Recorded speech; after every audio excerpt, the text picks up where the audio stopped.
Mr. Horn is a 1979 Western made-for-TV miniseries. It's 3 hours long with commercials, but without the commercials, it's 2 hours and 22 minutes. At least that's how long the YouTube upload of it was that I watched. It's for free on YouTube if you want to watch it. And if you're interested, the Tom Horn's autobiography, the Tom Horn, the main character of this movie, hence the title Mr. Horn. I did a review of that too, so if you want to watch it, my review is uploaded on my channel on YouTube. Um, th- this um this movie is an adaptation of Horn's autobiography, I think. Even though Tom Horn, they say he took a lot of liberties with a few things, like placed him in part in certain events that he wasn't there, and this movie even takes any more liberties with the true story and leaves out characters and events that they should have been present in and replace like Tom Horn. He's good scene like convincing Geronimo to surrender near the end of the Apache Wars, even though he was just there as an interpreter between Geronimo and the guy who actually did get him to surrender, Lieutenant Gatewood.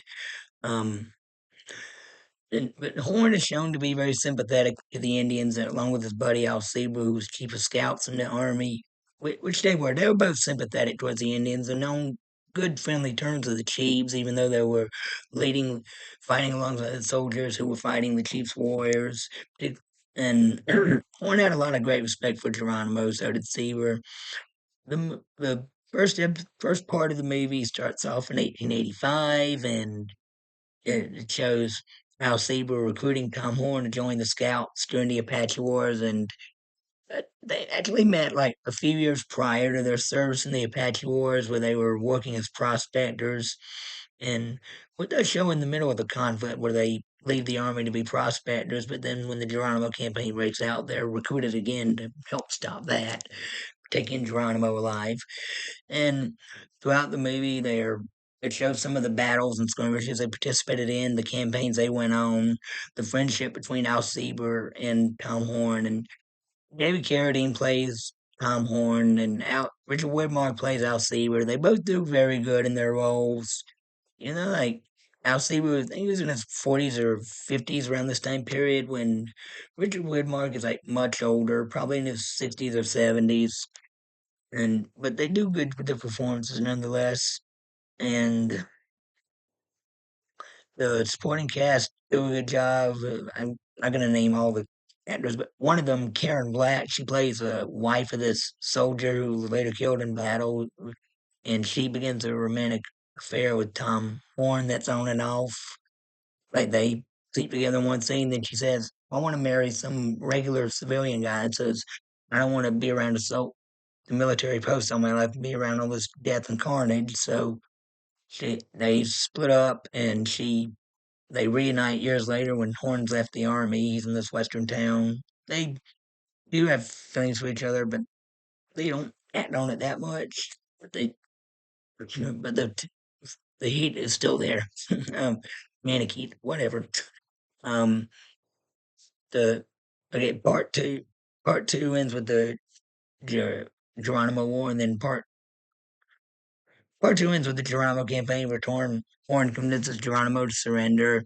And Geronimo is played by a Mexican actor, which is Geronimo would spin in his grave if he knew that, because the Mexican soldiers murdered Geronimo's family, and even in the movie, the Geronimo says that the white people murdered his family that made him become a rainbow like warrior, which what he doesn't say Rambo like, but I mean this is just an insult to Geronimo, and you could have portrayed that more accurately. That'd been way more respectful.